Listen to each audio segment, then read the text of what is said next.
jërëjëf ci ànd bi ngeen di ànd ak ñun ci soir d'info sur la TFM bés bu nekk lundi ba vendredi bu 19h jotee ngeen ka toog ànd ak ñun ñu waxtaanee rek li nga xamante ne nii xibaar la nit yi it war ci mën a teewlu li nga xamante ne mooy doon seen njëriñ moo tax nag saa su ne dañ fiy dalal ñoo xam ne seen xam-xam màcc na ci la ñuy waxtaanee ngir rek fexe encore une fois mu nit ñi ji ñi seetaan daal di ciy jëlee njëriñ di ci profito nag di nuyu ñëpp di leen sargal di leen ziar jox leen seen wàccuwaay tey rafetlu tànn bi ngeen tànn télévision Futurs Médias ngir safoo nag seen i programme tey encore une fois mercredi bu jot dañ fiy teew ak ki nga xamante ne moo di Barka Ba bokk ci kër gi moom it ñëw rek ñu waxtaane li nga xam ni tànn nañ ko tey ci bés bi ñaari pàcc yëpp nag li nga xam ni benn bi nar nañ ko waxtaanee ak suñu gan gu njëkk di Amadou Fall Canard Diop nekk expert en sécurité civile nekk it ko xam-xamam màcc ci réduction des risques ak gestion des catastrophes donc mu teew fii nag ñu waxtaanee li nga xam ni xew na fële ca HLM 4 mu di collecteur bu Hann Fann mi nga xam ni gis nañu benn côté bu fa màbb ba ñu dëkk ca boor ba am ci njàqare loolu mu nekk nag loo xam ni jaaxal na leen ana yan matuwaay la ñuy jël ngir xool ndax loolee tey mën nañ ci indi saafara daañu ko waxtaanee ci kanam ak it suñu gan leneen loo xam ni yitteel nañu mu di foudre bi nga xam ni gis nañ ci fan yi ñu génn am na ay nit yu ci ñàkk seen bakken lan lañu war a defit ngir mën a moytundiku yu mel noonu dinañ ci ñëw si kanam ak yeneen yoo xam ne rek saa su nekk dina baax ñu mel ni ñoom bu ñu teewee ñu mën leen laaj askan bi daal ci mën a jëlee njëriñ xibaar yi ci kanam lay doon ak rédaction bi ñinañ def wolof dinañ def français nañ koy defee saa su nekk ci ñaareelu pàcc bi ñu ñëwit ak suñu beneen gan boo xam ni tey nag ci kanam lay doon ñu waxtaanee bés bi nga xam ni jagleel nañ ko xeexum terrorisme ci àdduna bi bu ko defee rek bu ñëwee ñu yaatal ci li nga xam ni mooy taxawaayu réew yi nekk ci Afrique ana nan la ñuy def ba yenn ci réew yooyu nga xam ni am nañu ay jafe-jafe te yenn saay ñu jege suñu réew mi ñu xool matuwaay ñu war a mën a jël ngir mën a xeex lu mel noonu rek la ñuy def dalal suñu gan ñi nga xamante ne ni tey moo ànd ak ñun mu di Amadou Fall Canard Diop jërëjëf ci teew bi fii ci plateau. jërëjëf soxna si jërëjëf Barka ci invitation bi ngeen ma defal ci plateau TFM. Bakk dama la waroon bàyyi nga présenter encore une fois ki nga xamante ne nii mooy suñu ganu tey ndax sax yaa ngi naan ma bul wax mais faa ma wax ko. dëgg la Aram maa ngi lay nuyu di nuyu téléspectateur TFM di am mbégte ñëw dajawaat ak ñoom fii di dalal suñu gan gi muy vrai expert parce que yàgg nañ liggéey ak moom depuis bu mu nekkee en service dafa doon di ñu laabi biir chaque fois que ñu soxla ko. ci ay catastrophe ay inondation moom moo fi doon ñëw te mosuñoo tàng xamlu donc mu nekk koo xam ne xam-xamam vraiment màcc na ci li nga bëgg a développer tout à l'heure. collecteur bu Hann démb encore une fois ñu dégg fa loo xamante ne nii du luy guléet waaye mel na ni boobu ba léegi at yi ñu wax yépp ne moom la am plus de 70 ans te mënuñu fexe ba moytandiku lu mel noonu wala jël ci ay matuwaay lan moo waral mu sooxe. jërëjëf soxna si damay ñëwaat d'abord ci historique gu collecteur Hann Fann en fait bi ko tubaab yi tabax. moo doon pour ndox mu bon muy salte yi dëkk ci kër yi mu koy drainer biir Dakar. di ko drainer di ko yóbbu géej. collecteur bi am na presque 70 ans en fait li muy drainer maanaam tey boo doon li ñuy wax 60% wu déchet wu Dakar ville le collecteur boobu di drainer. et danger bi ci nekk mooy dafa am partie yoo xam ni xóote na 5 mètres. am na yoo xam ni 7 mètres am na yoo parties yoo xam ni xóote na ba 12 mètres. D'accord. et noonu muy demee recensé nañ ko étudier nañ ko xam nañ ko daanaka li ci war a wax yëpp wax nañ ko amoon nañ ci benn dossier bi nekkee protection civile bi ñu def ci collecteur Hann Fann boobu. am na du tey HLM la mais xool nañ ne li nekk Hann. boo génnee ci route front de terre bi muy HLM muy bopp.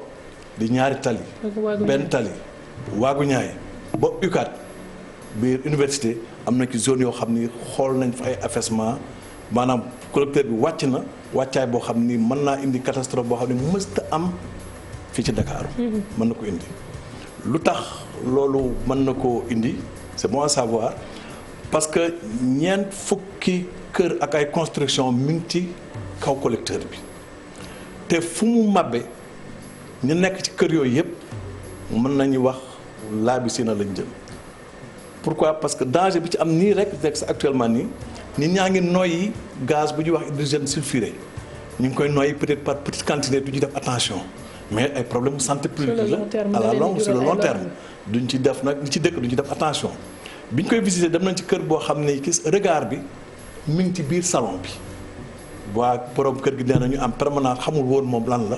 cuuraay rek la fay def dafa cuuraay dafa cuuraay bi ñu ko toppee ba ubbi ko mais c'est à 7 mètres de profondeur. mais naka lañ def ba ñooñu ñëw tabax ci collecteur bi. voilà loolu parce que xanaa am nañu ay këyit balaa ñuy tabax waroon nañu xam ni foofu am na lu fa jaar. oui mais fi Sénégal la ñu nekk voilà le principal problème ça veut dire que ñunu neen la. ñiy tabax xam nañu fi ñuy tabax ñay joxe autorisation bi ñuy tabax xam nañ ne fi ñu koy doxee du yoon. mais nag ñëpp dañ ciy gëmm ba mbir mi am ñii naan xamoon naa ko ñii naan waruñu ko war a def. mais le problème léegi du lu tax waruñu ko woon def mooy am na naka lañ koy solutionner loolu mooy problème bi. parce que bis bu collecteur bi daggee. waaw day am inondation d'eau usée bu bokkul ak inondation eau de ruissellement bi. xoolal 60% wu déchets Dakar yu jóge ci biir kër gi nekk ci fosse yi bu tuuroo ci quartier yi mu englobé boo koy xayma 2200 hectares la boo koy xayma 300 à 350 000 personnes ñoo fa dëkk mais xoolal ñooñu bu inondation boobu eaux usées yooyu dalee seen biir ban problème santé lay indi ban problème mobilité urbaine lay indi ban problème odeur olfactive lay indi. ban problème mu santé lay indi ci loolu.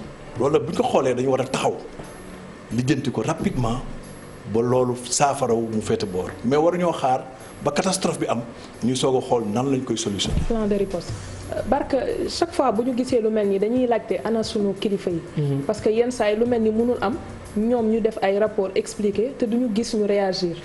yaafusu kilifa yi ci yenn dossiers yi. effectivement tu comprendras bien que comme man duma expert assainissement encore moins protection civile dañuy sukkandiku rek moom ci lu mu wax mais sama point de vue citoyen bi la te citoyen bu nekk nag mun nga am sa xalaat wala di nga gis les effets néfastes de ce genre de situation c'est un peu incompréhensible d'abord lu ruslu ci mbir bi mooy collecteur bi su ma juumul Canard dina ma rectifier ay tubaab ñoo ko fi defoon depuis les années 40 c'est-à-dire ay doxandem ñëw nañ suñ dëkk def plan d'urbanisme bi jàng ko maîtriser ko def ci ay infrastructures yoo xam ne daf ñuy jëriñ lu ci ruslu mooy ñoom doxandem yi ñu dem au lieu que ñu sàmm li ñu defal wala ñu def lu ko gën a baax mais dañoo ñëw di ko yàq et état wu collecteur Fann bi mun na résumer l'état de régression mentale du pays. C'est-à-dire que ñu doon dund 1940 ñoom ñoo gën a civilisé ak gën a yeewu. jamono ji et loolu mun na wone suñu échec politique yi public yi échec yu bëree bëri parce que lu mu laal dafa bëri effectivement lii su amee comme question bi nga posé mu nekk question bu pertinente dañ naan ne comment est-ce possible nan la foo xam ne conduite dafay jaar ay nit dëkk ci kawam ñu jox leen ay autorisation en bonne et due forme te amul enquête ñu koy seetaan ba nga xam ne léegi luy raam ci ñag ba lay jëm on est sous la menace d'une catastrophe boo xam ne peut-être yàlla tere su amoon peut-être mu gën a garaaw suuxu bateau Joola donc les pouvoirs publics sont interpellés mais lu gën a garaaw mooy que même su dee bële xas nañ ba tabaxo mais quartier yu bees Dakar yëpp dañu am problème assainissement. su ñu defee plan d'urbanisme yi kuy wut ay kër am na ay cas yu incroyable yoo xam ne taw bi wane na ko comme ay Wakaam ñi nga xam ne ñu ngi fa dëkk mu amoon benn canal boo xam ne foofu la ndox mi waroon jaar ci ni ñu doon daggee suuf si am ku ñëw boucher canal bi. au vu et au su de tout le monde amul sanction amul dara et peut-être aussi canal boobu ak conséquences yi dans 15 ans wala dans 20 ans on se retrouvera ci même situation que Fann donc laxisme boobu ak ñàkk farlu ci suñuy infrastructure moom pour man moom moo jur li yëpp et c'est très dangereux. ci collecteur Fann Hann bi nga xamante ne ni moom la ñuy waxtaanee tey est-ce qu'il est possible ñu tabaxaat ko.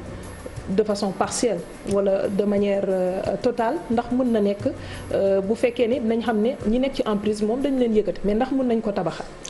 waaw c'est-à-dire que li urgent léegi ci collecteur Hann Fann bi identifier dañ ñuy dëkk ci collecteur bi ñu nekk ci kaw collecteur bi ñooñu nañ leen fa jëlee nañu commencer zone d'affaissement yi. ñu defaraat ko créer ay zone de sécurité boo xam ni kenn du fa tabaxaat outil nag dans le moyen terme. outil ay moyens de l'argent pour reconstruire le collecteur sur ce même tracé. D'accord. waaw loolu nag xaalis lay laaj mais dans l'urgence pour la sauvegarde nañ fa jëlee ñi fa nekk nañ defaraat li affaire wu nañ ko redresser defaraat ko créer zone de sécurité interdire kenn ku fa tabax wala ku fa def dara ci zone de sécurité. mais li ngay wax nii sama xel day dem ci pipeline bu Sarr bi nga xamante ne boobu it am na ay nit yu dëkk yenn saa yi nga dégg ñu ne bëtt nañ ko di sàcc fuel bi wala carburant bi loolu noonu dafa mel ni wopp la bu nekk ci société bi. boo waxul fii rek wax côté bële. j'ai fait le tracé canal Hann Fann le tracé des pipelines de la Sarr au port. Il y a des balises mais dañuy gis ñu ñëw tabax ci biir balises yi ay immeubles yu nekk ci biir balise bi. Je vais vous raconter une anecdote bi ñu koy visiter on a vu benn bâtiment boo xam ne cuisine bi mi ngi ci kaw balise bi ñooñu mosu tabaxuñu guddi bëccëg la ñuy tabax. oui gis nañu recensé nañ ñu nekk ci biir yëpp ñoo xam sax dañu dajji balise bi toog gis nañ grand place boo xam ne nii studio j'ai un petit film sur malheureusement je l'ai pas amené. J'ai fait un petit film balise boo xam ne mooy grand place su retraité yi ci balise bi ci kaw fa lay nekk teg seen ataaya. di ataaya def lépp ci kaw.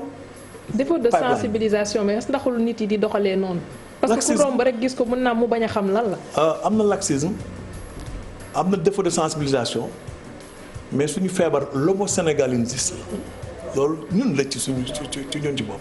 parce que tey boo ko bëggoon a toj nit ñëpp day ñëw intervention bu jóge fu nekk lii waroo ko def lii waroo ko def alors bu ñu ko defee autorité bi reculé ñu reporté ko ba beneen yoon. loolu moo indi lii dañuy poinçonné pipeline bi. oui bi ñu koy wër foofu gis nañu ay kër yoo xam ne nii dañ ko tabax juste ba xam dañ koy poinçonné fekk recensé nañ fa keroog nangu nañ fa lu war a mat 3000 litres de gasoil bi ñuy def tour boobu xam ne ay bidon lañ ko def ko ci kër yooyu. donc ça tout le monde le sait là aussi y a un laxisme de la Sarr parce que boo defee dara. nga am fi di ko fa jaarale sa carburant mais da nga koy surveiller. mais tracé bi nu mu guddee yëpp est-ce que surveillance bi dina mën a nekk comme ni ñu ko yaakaaree parce que souvent nit yi tamit dañ naa bu ñu bëggee surveiller dara te nit yi conscient wuñu ci li nga xamante ne moom la ñuy def ki moom loolu wala ki ñuy dénk mu war ko surveiller du yomb mu teg agent bu ne ci yenn lieux yi. pour ñu surveiller nañ ci communiquer bi des na sensibilisation bi des na ci tracé pipeline Sarr bi beneen bi mas naa fi dégg fii sax ci kii bi ñu naan. dafa leen di un riverain bi wax ne dañ leen a affecté ak yooyu. mais ñoom ñoo fekk si pipeline bi. li ñuy wax ne dafay déverser wu seen kaw ñoo ko poinçonné doon ci sàcc carburant léegi nag boucher bi baaxul muy déverser wu bu kii bi ñëwee muy déverser wu beneen bi aussi vraiment je le parle avec des pincettes est-ce qu'il y a pas une complicité de la Sarr. parce que bu ñu ciy def carburant bi lan moo koy yëgal nit ñi ci biti ndax tey kat carburant bi dana fi jaar ba ñuy xaar bu ñëw ñu poinçonné. donc y a c'est l'homo sénégalensis moo am problème ñun ñëpp la je crois que loolu il faut quelque chose de fort de rigoureux. mais on revient ci li nga xamante ne moom la Barka doon wax sànq.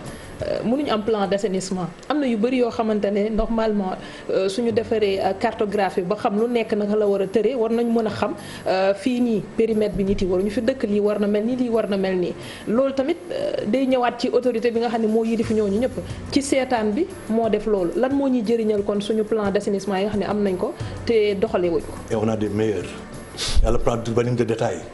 zone bi ñuy def dañuy def plan d'urbanisme dem ba plan d'urbanisme de détail dem ba lépp ba xam ne fii voilà ce qu'il faut réserver pour les loisirs voilà pour réserver pour l'assainissement tout est réglé mais ñu koy def est-ce que du ñoom noonu si de la espace yooyu ñu joxe ko c'est nous encore c'est nous et ñun dañuy wax autorités yi. oui mais autorités yi ci ñun lañ jógee ils sont pas venus de ex nihilo ci ñun lañ jógee donc ni ñu mel.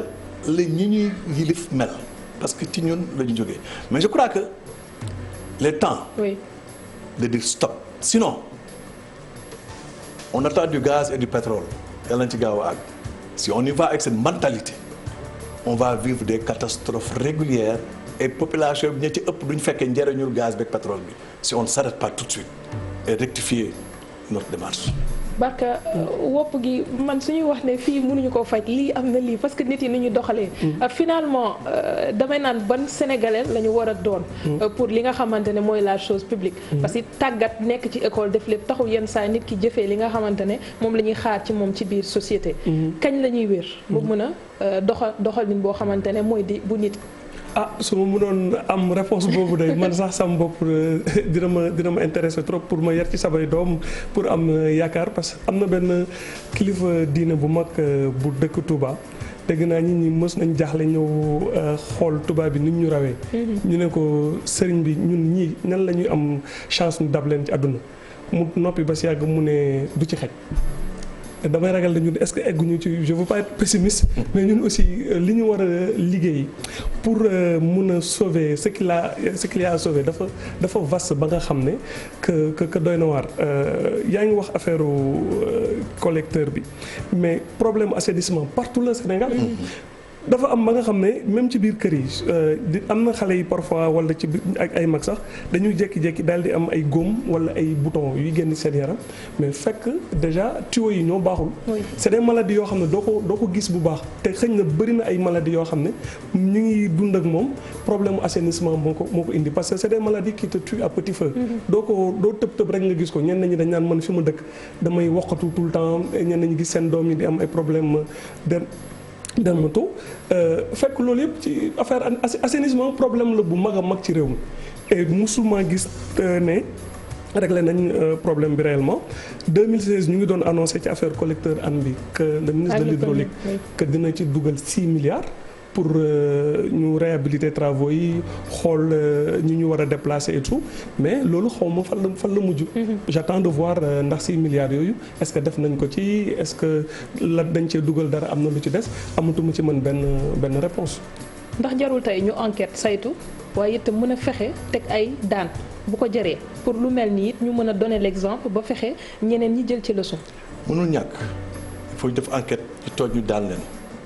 mais damay rebondir ci le Barka une génération c'est 50 ans ñun ça y est pour nous rectifier c'est extrêmement difficile mais qu'on lance les germes à la case des tout-petits pour dans 50 ans ban type de citoyen lañ bëgg ñu tabax leen léegi tabax leen ci xale yi ci ndaw yi ñooñu bu ñu màggee daañu mën a am chance mais sinon ñii da ngay sanctionner tey boo sanctionner du jur dara parce que ñun Sénégalais lañu. ça va être une pierre dans la mare. dans la mare mais nañu quand même taxaw ne dans 50 ans lii ñu jàpp dutuñu fi def dañu amaat un type de Sénégalais boo xam ni bu am njàng bu sukkandiku ci diine bu xam la ko war bu xam nu muy jëfee réew mi bu xam la mu moom li mu bokk ak li mu doonul dara ñu tabax ko léegi commencé ko ci case des tout-petits bi bañ fa yóbbu rek sabara ki tamaaki xalam.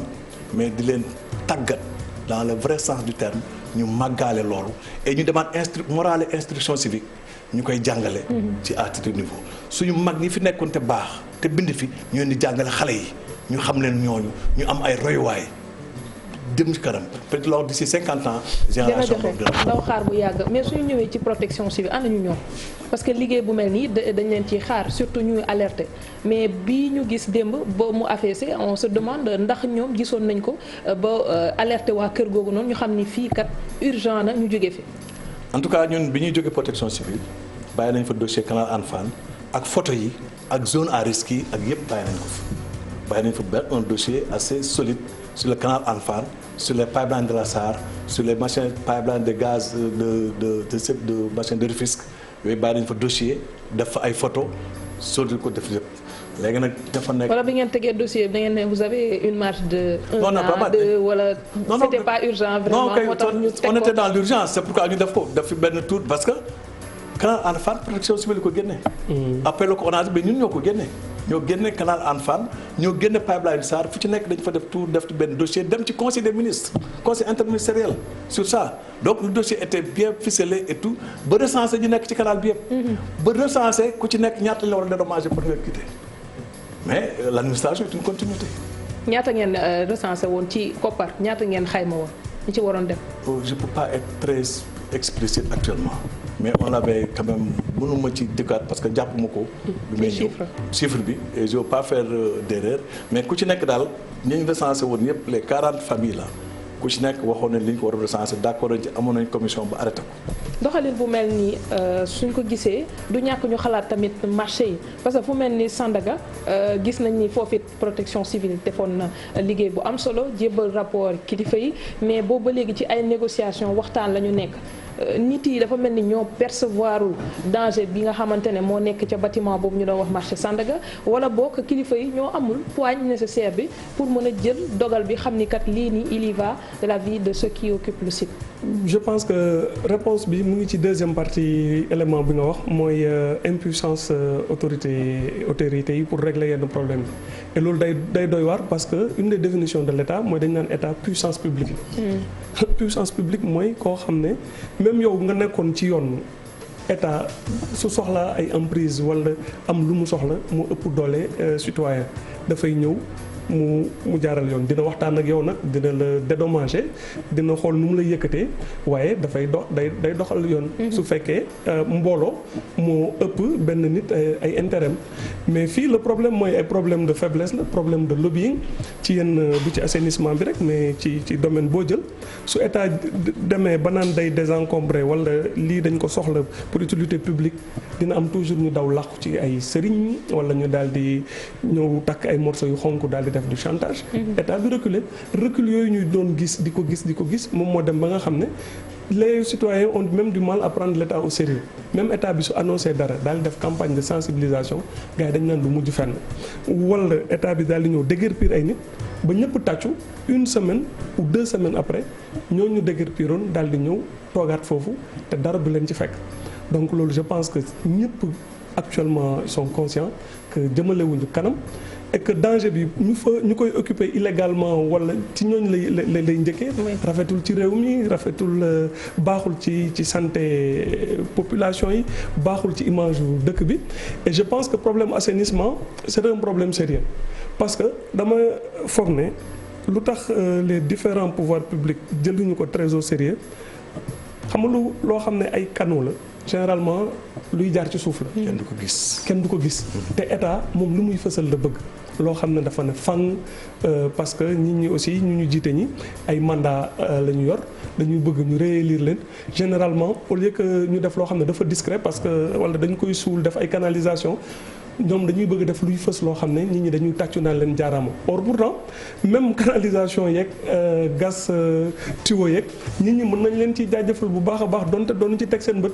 mais ci politique publique yi les gens préfèrent le bling bling lu gën a fës ci bët plutôt que li nga xam ne par définition c'est souterrain je pense que loolu aussi ci problème yi la bokk. ci wàllu marché yi mi ngi wax li nga xamante ne moo di impuissance su état peut-être pour tordre la main xëy na c'est trop dire ñi nga xamante ne ñoo fay nekk mais bu ñu doon xool tey doxalin bi lan la war a doon parce que tamit bu ñu fësalee dara te wax ni lii kat bu ñu ko defulee mu indi jéyee ban position nga jàpp ni kilifa gi war na ko am ci loolu nga xam ne ñu ngi koy waxtaane Sandaga.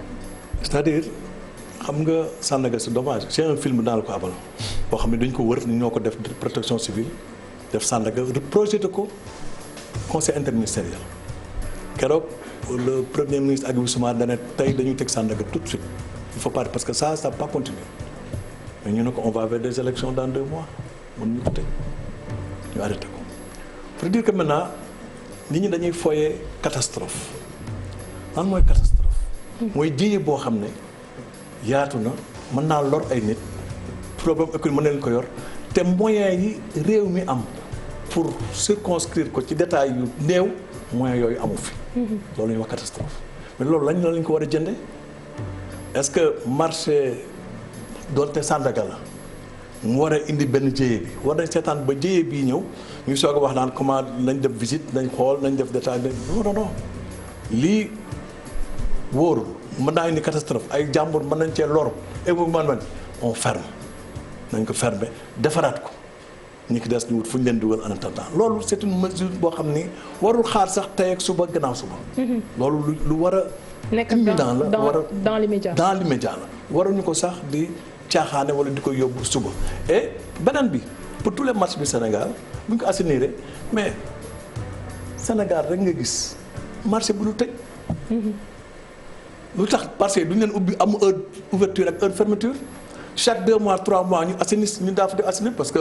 vers les années 80 assainir moom maire Moussa Sy da ko doon def bu 20h jotee dañuy tëj parce que dina ne loo jaayul ci bëccëg gi doo ko jaay. mais bien sûr vers les années 90 98 annuellement chaque marché maire dañu daan woo pompier ñuy tëj marché bi un dimanche nettoyé ko déggatoo ko dafay war a am heure fermeture ak ay chaque 2 mois 3 mois ñu assainir marché bi sinon sax li ñuy lekk si kër yi sax wóorul.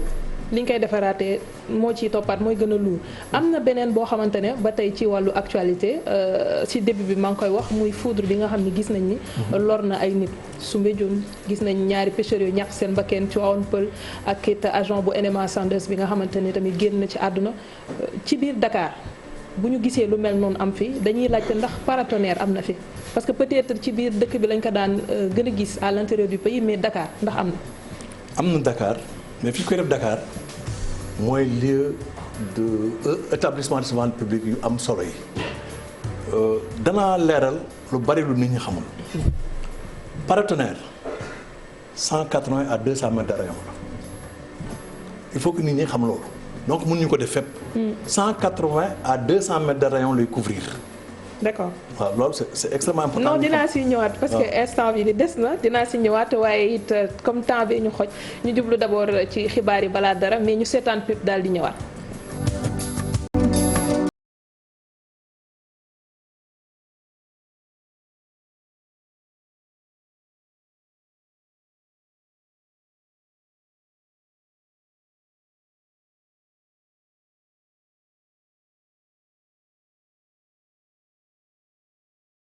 waxtu xibaar yi jot na ci wolof ñu ànd ci ak ajaratu Fatou Kiné Deme léegi lay doon ziar naa la gannaaw boo ma la nuyoo. dellu la ziar Aram Touré bu baax a baax xibaaru marax yi ni nga ko waxee ci la ñu fas yéene rek jublu gannaaw bàkk bi lay doon ñu jublu ci ponk yi.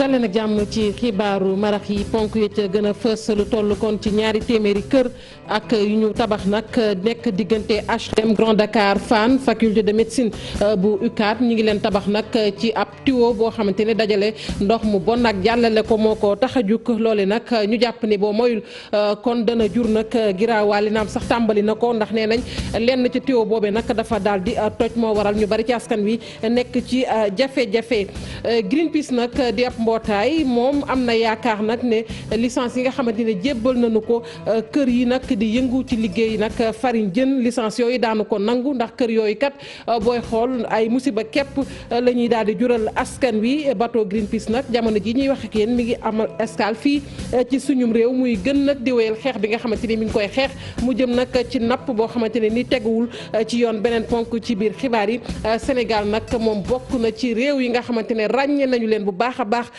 ci nag xeex wàllug terrorisme ñu gis sax ne fii ci biir réew mi amul benn cong boo xamante ne nii rek mënees na ko fee wax naam sax gis nañu ni Sahel bi bari na lool tension ki ni gisee nag di maître Moussa Sarr bu loolu weesoo ñuy sàkku rek ñi nga xamante ne ñoom ñooy àttekat yi ñuy ràññee bu baax a baax yenn ci dossiers yi ñuy sëgg seeni borom nag léegi-léegi ñu leen di tuumaal wàllug terrorisme ndax léeg-léeg ñu jàpp koo xamante ne nii buñ demee ba ca biir leneen la ñuy gis fukki fan ak benn ci weeru septembre yemook nag bëccëg bi ñu jagleel xeex wàllug fippu dinañ àddu tamit ak la xew ci Afrique du Sud ni ñu ko gisee di bakkan yoo xamante ni ñu ngi leen di boom ci anam yu ñaaw loolee nag mënuñu wax ni maanaam ragal beneen du xeet moom moo ko indi ndaw li toogal Afrique du Sud fii ci sunum réew moom moo ko xamle nee na nag crise diplomatique duñ ko mën a wax benn yoon ci diggante Afrique du Sud ak Nigéria mbokki ponk yaa ngi nii bu ngeen taaxirloo tuuti ñu fam fàccee xibaar yi.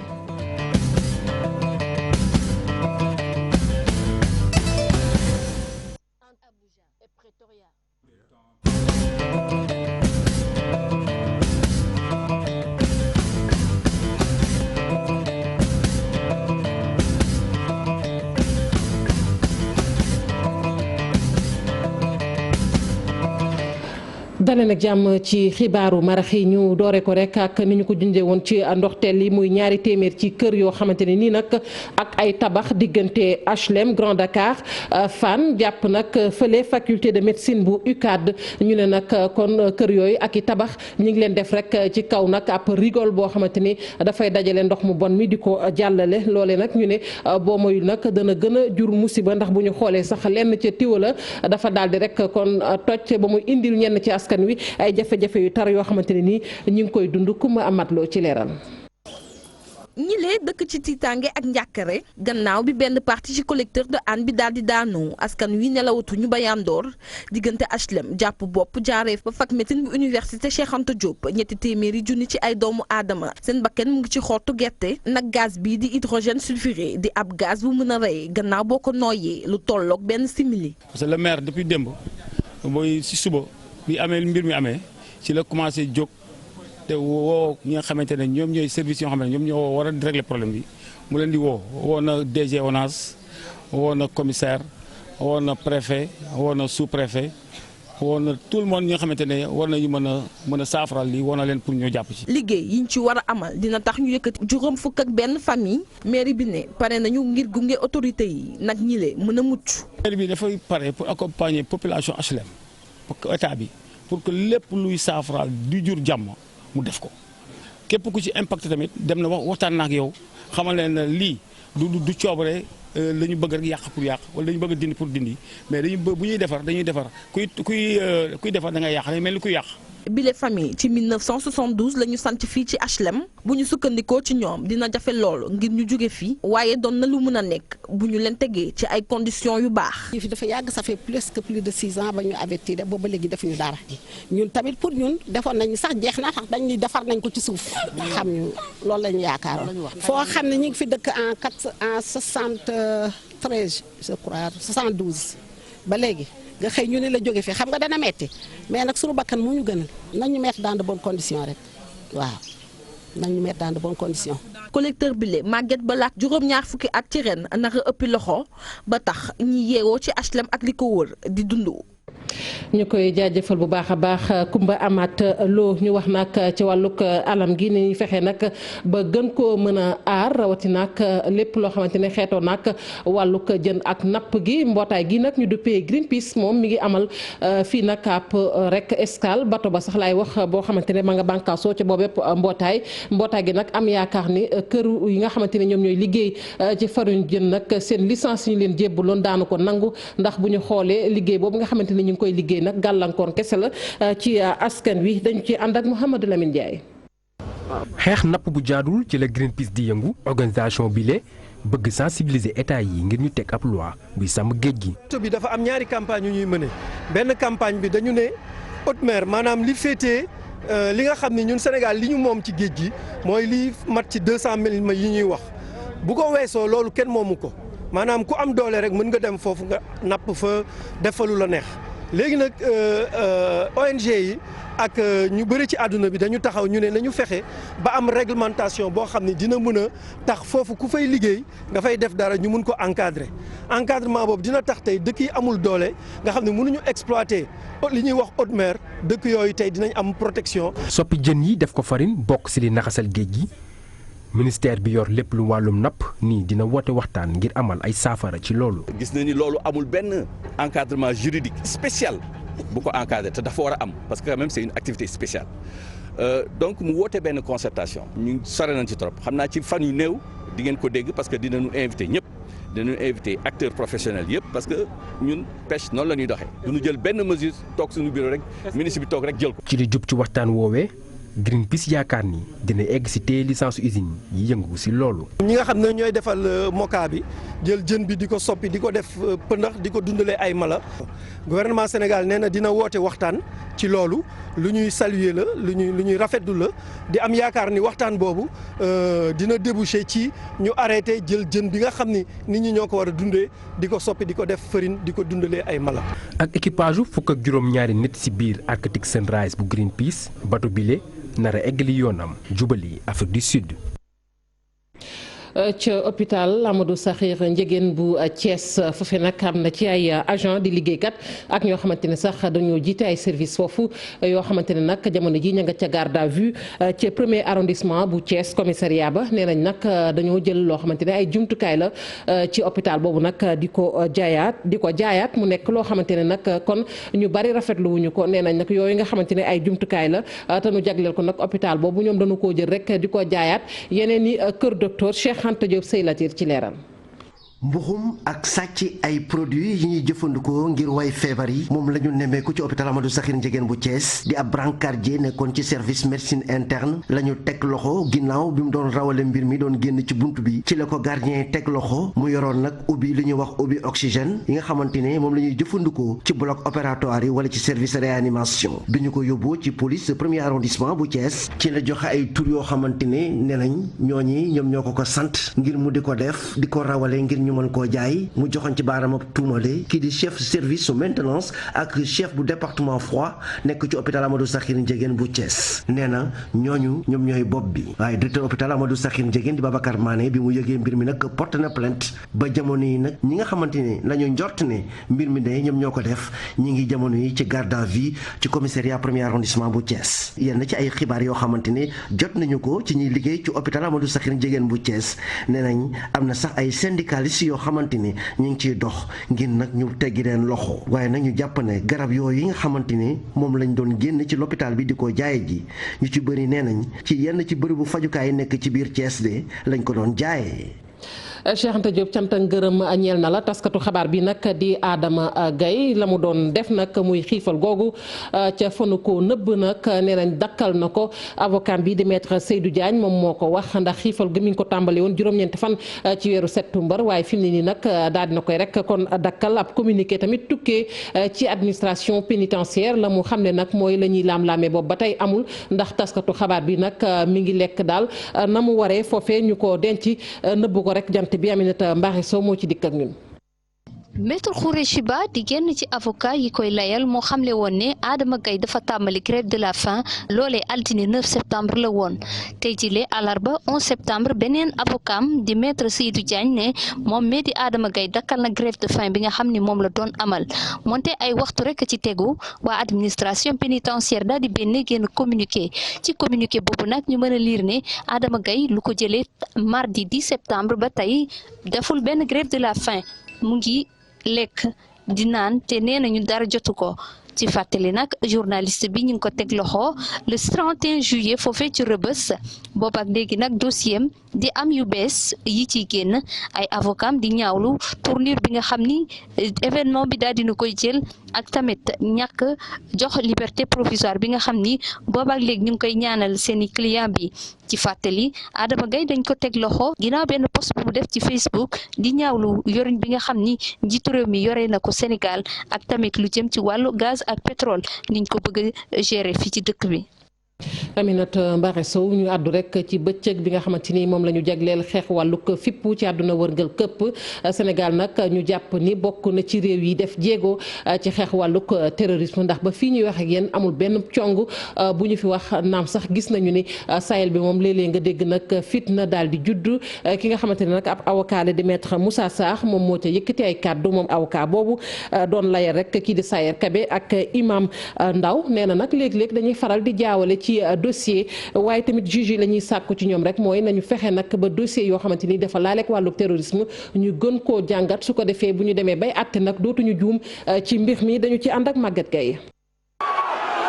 réewum Sénégal doon benn ci dëkk yi nekk Afrique sowu jant te tëgg ay procès yu laaleeg terrorisme te moo ne de ba fii réew mi mucc na ci lépp luy cong bu terrorisme lal ñi seen xel màcc ci wàllu mi ne Sénégal fi mu toll ci xeexum terrorisme mën naa dal xel. En 2016 récemment code de procédure pénale bu Sénégal également réformé nañ ko ba dugal ci ay yeneen loi yu bees yi nga xamante ni ñooy permettre ñu dëgëral li nga xam ne xeex bi nga xamante ni moom la ñuy xeex ci wàllu terrorisme boo xoolee également ci wàllu justice organisé nañ fi ay procès yi nga xamante ni dafa doon permettre ñëpp ñi nga xamante ni yaakaar nañu ne dañoo tax ci wàllum terrorisme ñu war woo leen àtte leen juger leen. jàngat bi ñu ci mën a def xayma bi daal mooy xayma bu baax la kon dañ ciy sant yàlla bi nga xam ne may na Sénégal ba tey amul benn attentat bu si am mais bu weesee sant yàlla boobu tam dañ ci jaajëfal nguur gi.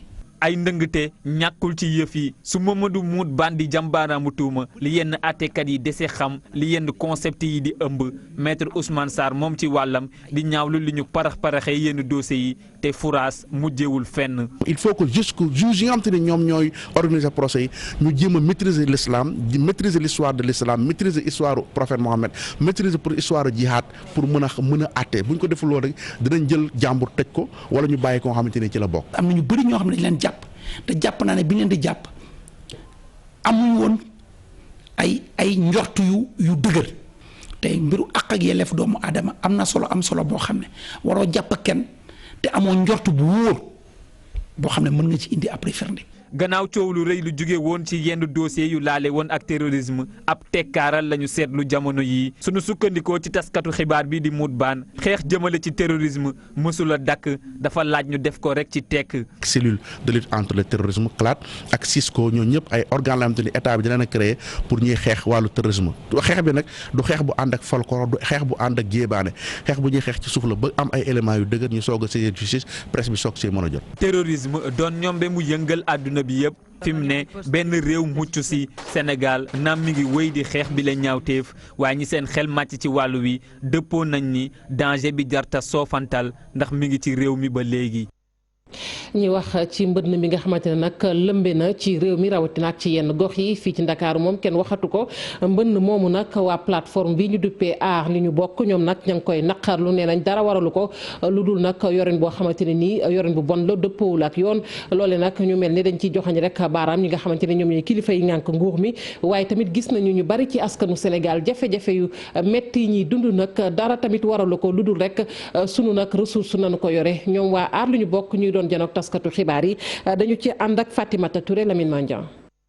ci ayu bés yi ñu génn ñu nemmeeku ni taw yi bëri na fii ci Sénégal loole nag indi inondation bu bëri plateforme nag aar lu ñu bokk di ko ñaawlu moom nag li muy exiger rek mooy ay mesures yu gaaw jëm rek ci dimbali population bi.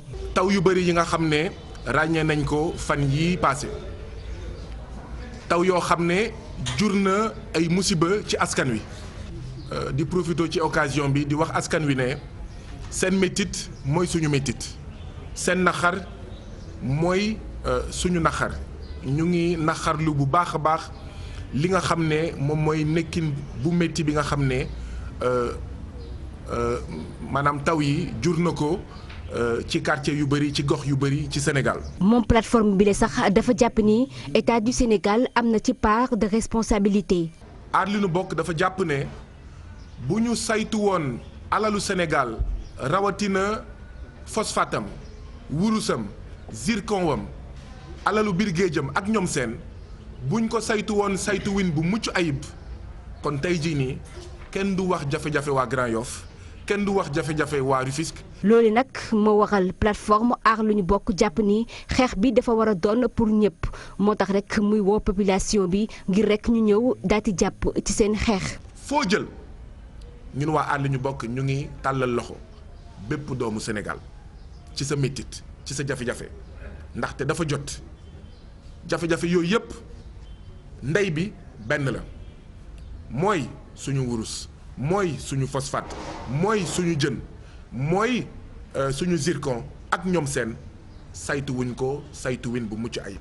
ajjuma bi ñu dëgmal ñoom plateforme aar lu ñu bokk dinañ daati def marche jëm ca place de l'obélisque li ko wund mooy daati rek réclamer lépp lu nga xam ni bonne gouvernance la waaye tamit transparence ci ressources naturelles yi ñoom nag woo nañu askan bi yëpp ñu daati ñëw teewee manifestation bi lee ñu koy jaajëfal bu baax a baax Fatimata Touré ñu dellu waxaat rek ci débat bi nga xamante ne nag ñi ngi koy gis rek ci xarala yi mu jëm nag ci Cheikh Anta Diop ak kaddu yi nga xamante ne mbaa bokk mbind mi nga xamante ni kii nag di Souleymane Bachir Diagne daal dina koy rek kon def ci ko kee di Cheikh Anta Diop Amadou Lamine Sall moom nag la mu gis rek mooy coow li bari na ci wax jooje teesu Cheikh Anta Diop nañu jàppee rek ne ay intellectuel la yoo xamante ne nii nag ña ngay weccoo kon xalaat waaye nag kenn waru koo jël rek di ko yóbbu feneen loolu it ñu gis ni lu am solo la ci jamono ji nga xamante ne nag wàllu politique képp la ñuy wax fii ci Sénégal Aïssatou Paye Thierno Laurent Mendy.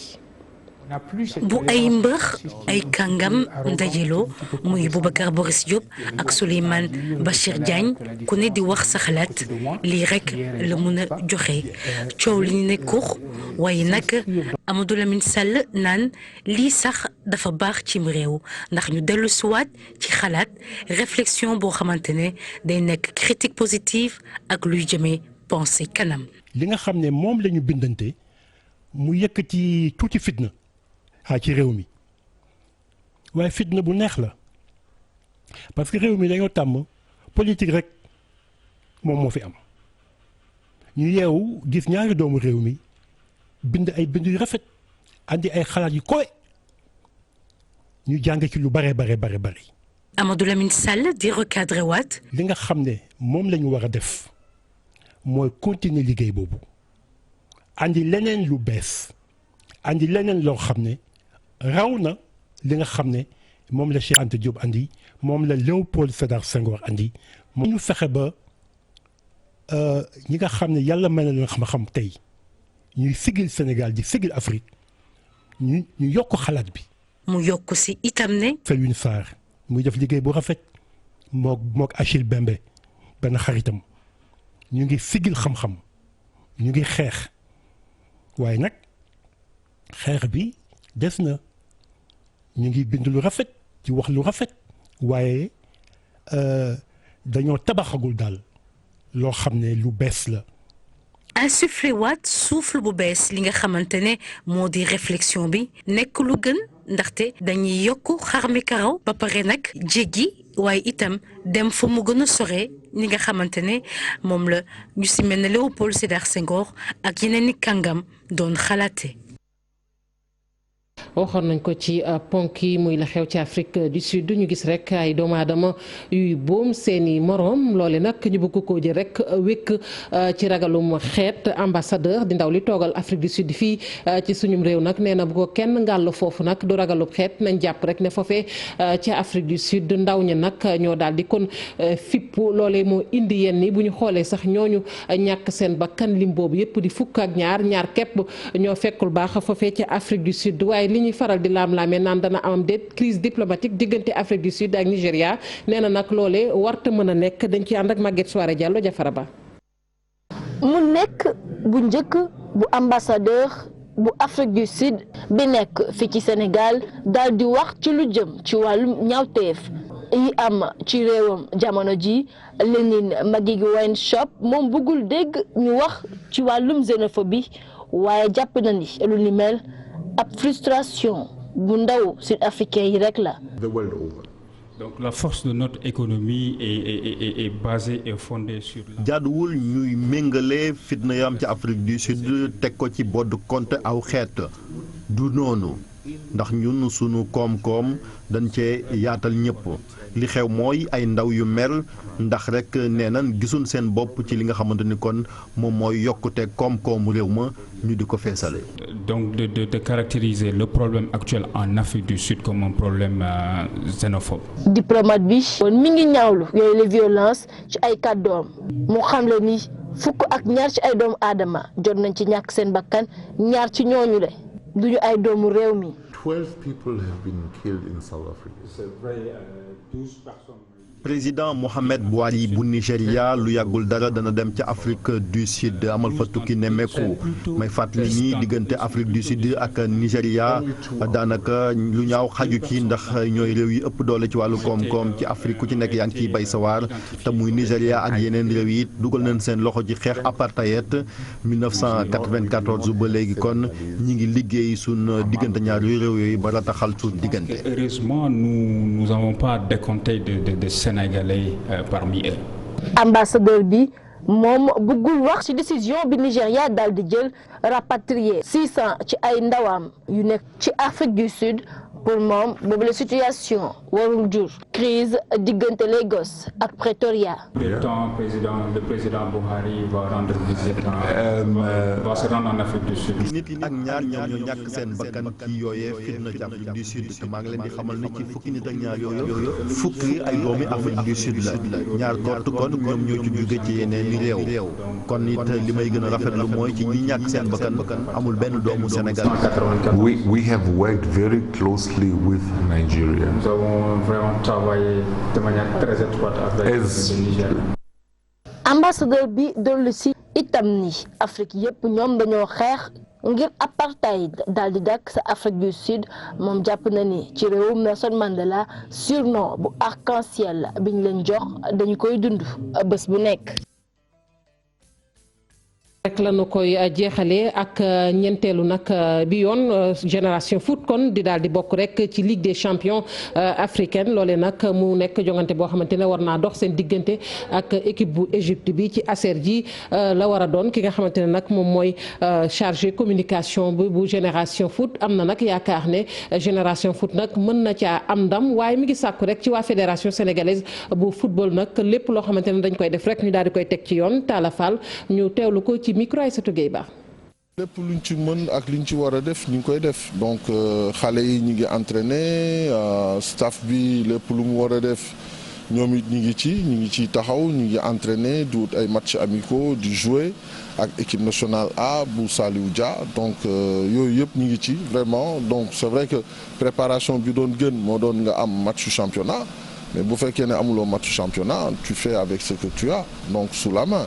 Maintenant c'est vrai que match buy metti lay doon Zamalek la Zamalek du équipe bu ndaw équipe bu gagné 5 titres continentaux la donc li wóor ba wóor mooy ñun aussi tamit am nañu ay arguments parce que match aussi tamit ci terrain lañ koy gagné du ci ay kayit donc liñ ci mën a wax daal mooy que ñi ngi préparé wu en conséquence te xam ne ça va être un grand match. xam nga boo jëlee entraîneur.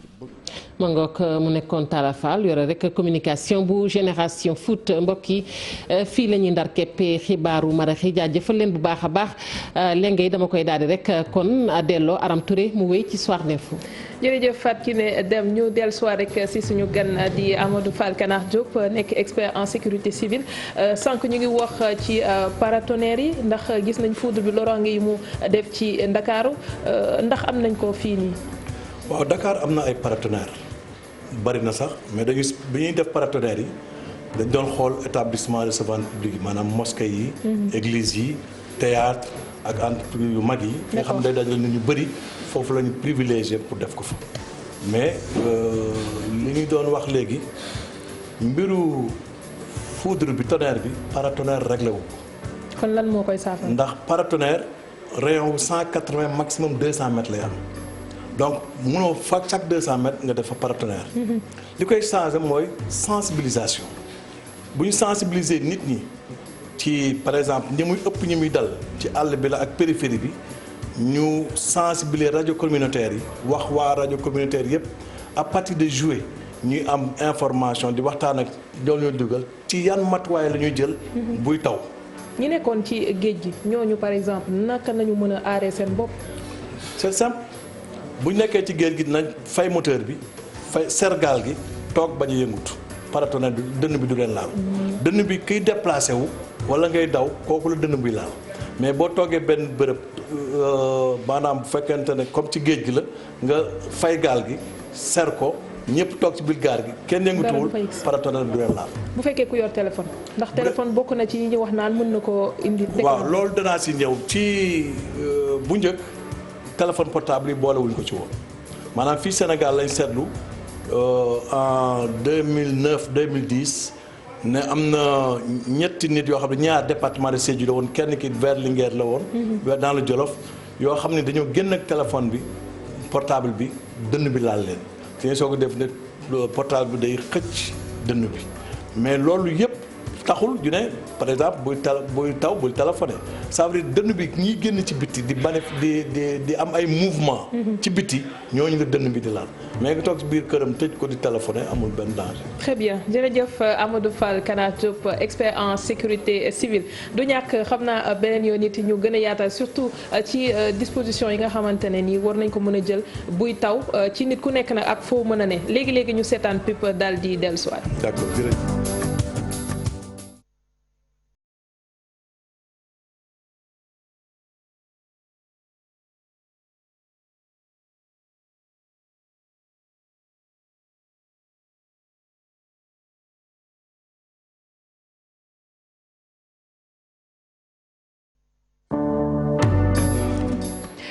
Il est 20h et c'est l'heure du journal de la TFM et c'est avec Chérif Diop. Bonsoir Chérif. Bonsoir Aram et bonsoir à toutes et à tous et bienvenue dans le 20h de TFM.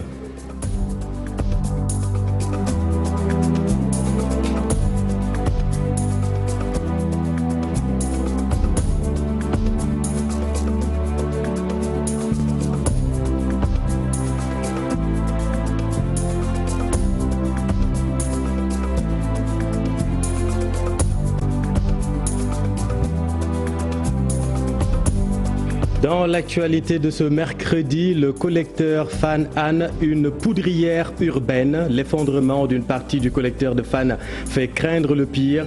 La réhabilitation du collecteur usé est pourtant dans les plans de l'État depuis des années. Où est-ce que ça bloque et quel est le niveau du danger qui guette les populations? Nous ferons le point dans cette édition. Lutte contre la pêche illicite, Greenpeace demande aux États africains de mettre sur pied un traité mondial pour les océans. Par ailleurs, l'ONG environnemental crie haro sur les usines de farine de poisson. Le bateau de Greenpeace fait escale actuellement à Dakar. Et puis comment le Sénégal sécurise son périmètre contre le terrorisme? Jusque-là épargné, notre pays adopte le bon stratagème, mais attention à la précipitation dans les procédures. Nous avons donné la parole à Maître Moussa Sarr, un des avocats de l'imam Ndao et Saher Kébé, 2 personnes poursuivies, souvenez-vous, pour des faits liés au terrorisme. En ce 11 septembre, vous le savez, le monde célèbre la journée mondiale de lutte contre le terrorisme. Violence en Afrique du Sud, ne parlez surtout pas de xénophobie à l'ambassadeur de l'Afrique du Sud au Sénégal. Le diplomate conteste le terme et dédramatise la situation. Sur les 12 personnes mortes, 2 seulement sont d'origine étrangère. Selon lui, les violences sont loin de créer une crise diplomatique entre les 2 pays, malgré le rapatriement de 300 Nigérians cet après-midi. Nos équipes ont rencontré l'ambassadeur sud-africain.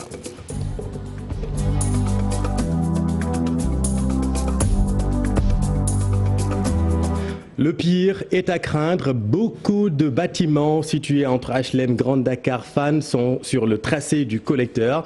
Une vraie poudrière urbaine. La menace est donc réelle et les populations en sont conscientes. Vous allez le voir dans ce reportage de Kumba Amatlo et Pape Sangone Mbaye. La désolation et la crainte sont les sentiments les mieux partagés par les habitants des HLM. Suite à l'effondrement d'une partie du collecteur de Hann, la population craint le pire. Entre HLM, Grand Dakar et la faculté de médecine de l'UCAD, 300 000 personnes seraient exposées à l'hydrogène sulfuré, un gaz mortel, au bout d'une minute d'inhalation. Au départ, avant que HLM était construit, les égouts et tout ça, il y avait des égouts qui étaient des égouts centrales et des égouts qui étaient dans les maisons. Donc, on a construit sur le réseau, mais il y a des maisons qui ont construit. Il y a des maisons qui ont construit sur le réseau, qui ont trouvé le réseau sur place et ont construit sur le réseau. La prise en charge de ces travaux impliquerait le déguerpissement de 51 familles. La mairie des HLM se dit prête à accompagner les autorités pour le bien-être de ces populations. Ils sont conscients parce que quand c'est un danger qui est là, une perte humaine peut avoir, et qu'ils habitent sur ça, mais ils sont conscients parce que c'est les responsables qui sont là. Ils ont été informés hier et que devant les autorités qui étaient présentes hier, ils les ont suggéré à essayer d'avoir l'esprit de compréhension par rapport à cette affaire. Pour cette famille résidant aux HLM depuis 1972, la pilule est difficile à avaler. Toutefois, consciente du danger, elle est prête à quitter les lieux. Ça dure depuis longtemps, ça fait au moins 6 ans qu'on nous avertit, mais on ne voit plus personne. Depuis hier, la situation s'est dégradée vraiment. On ne peut plus rester chez nous. Il y a notre maman ici, nos frères, nos sœurs. On est conscient du danger, oui. On est conscient du danger. On est prêt à quitter les HLM, mais dans de bonnes conditions. Dans de très bonnes conditions. Rester à Dakar ici. Vieux de 70 ans, le collecteur de Hann menace d'exploser à tout moment, plongeant une partie de Dakar dans une grande inquiétude. Ouais, Kouba, le collecteur en question reçoit 60% des eaux usées de Dakar. Ce réseau, qui est vétuste en déliquescence avancée, expose les populations à l'inhalation de gaz très toxiques. Pourtant, l'État prévoit depuis plusieurs années la réhabilitation totale du collecteur. Un vrai travail d'Hercule qui tarde à démarrer. Mambiram Diouf. Une véritable poudrière sur laquelle sont assises des milliers de fidèles. Le collecteur de Hann, vieux de 75 ans, 7,7 km, à peine 2 mois après son arrivée à la tête du gouvernement, le Premier ministre Mohamed Boun Abdallah Dionne mesurait toute la gravité de la situation et donnait l'alerte le 25 septembre 2014 lors du lancement du programme sectoriel eau assainissement. Interpellant ainsi les différents acteurs concernés, l'État, la BAD pour la réhabilitation et les populations de Fann, Hann, HLM, Bop, entre autres. Un gaz mortel et sur lesquels malheureusement nos populations ont construit. Non seulement les populations, je pense sur le tracé il y a même 3 mosquées. Donc c'est quelque chose qui urge. En problème de sécurité, la H2S, hydrogène sulfuré, le gaz qui se dégage de ce collecteur est mortel.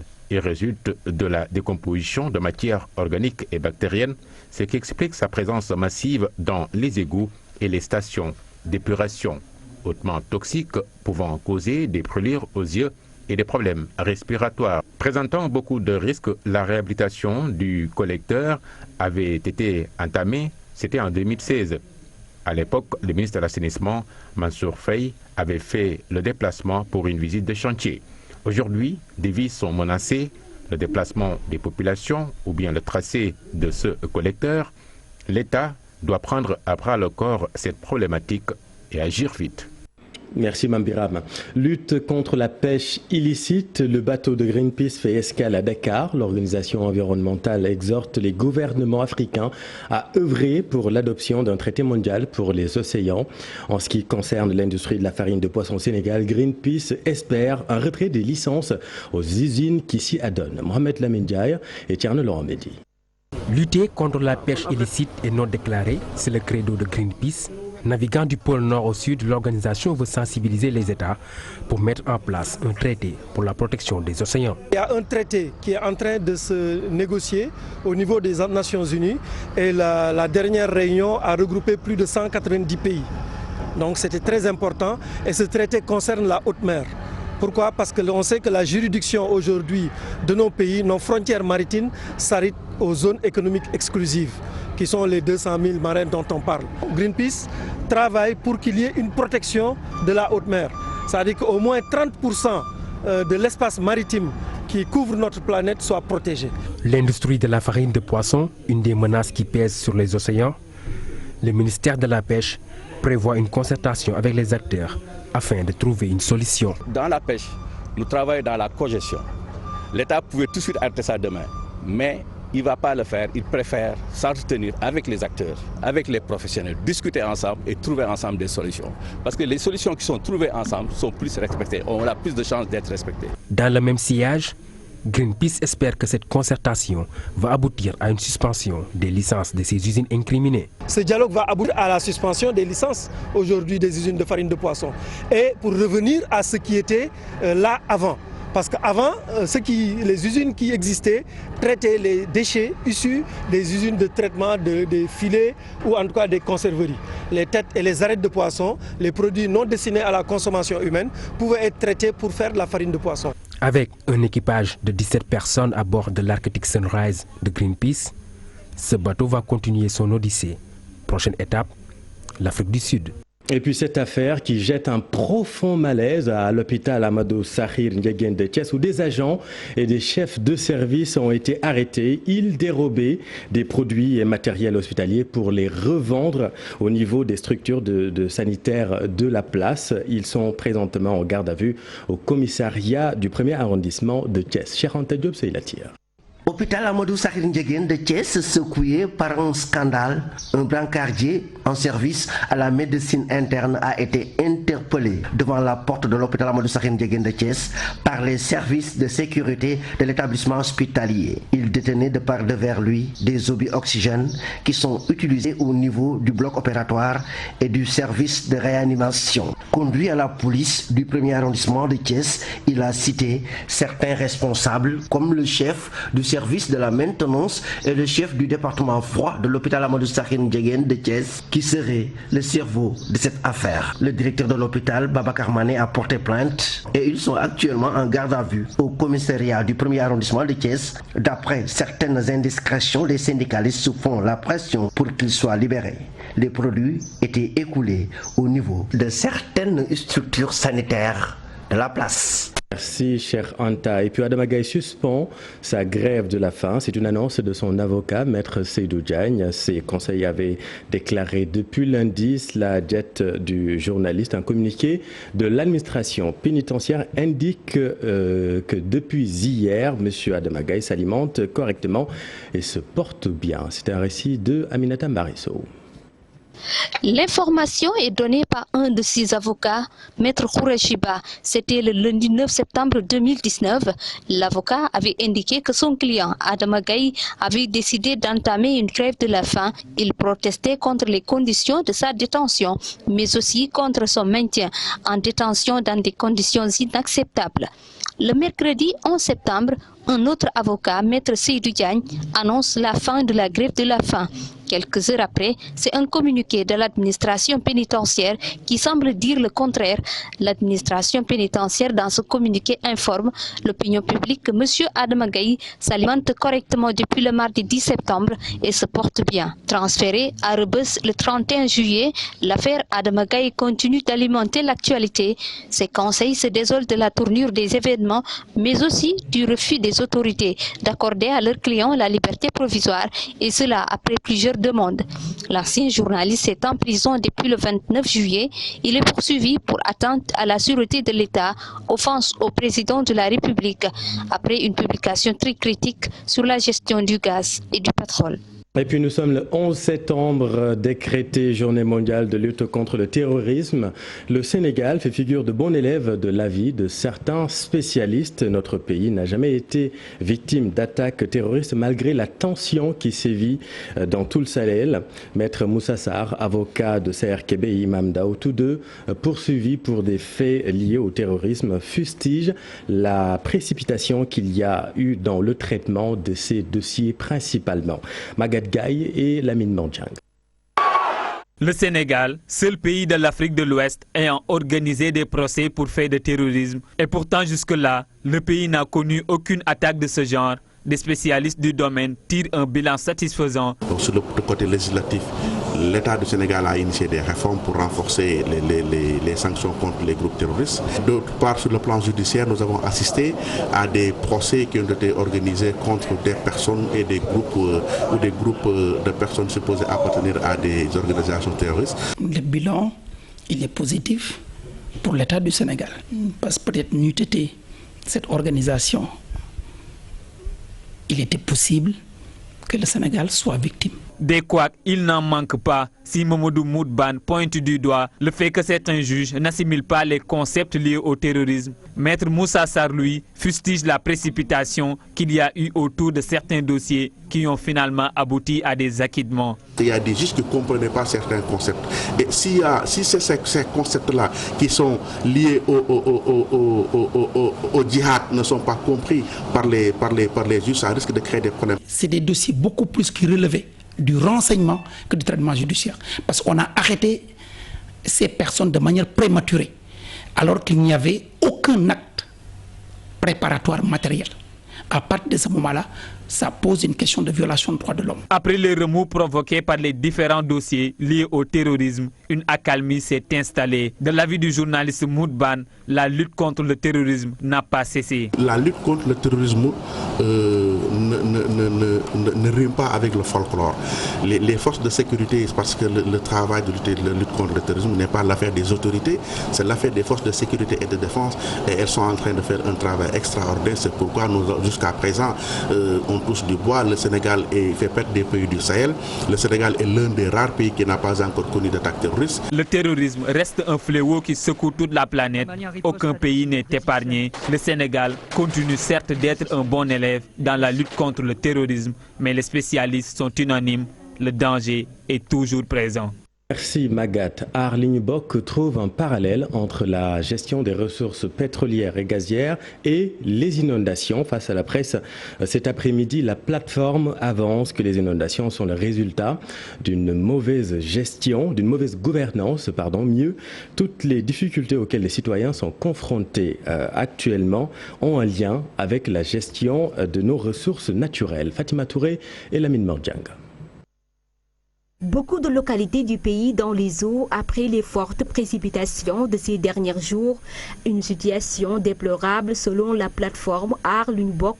La structure exige des mesures urgentes pour soulager la population. Arline Bock tient à exprimer sa solidarité aux populations submergées par les eaux et appelle le gouvernement à prendre les mesures urgentes pour mettre fin au calvaire de ces populations qui, en plus de voir leurs maisons et quartiers envahis par les eaux et leur mobilier, leurs vivres ainsi que leurs vêtements détruits, sont exposés à certains périls épidémiologiques.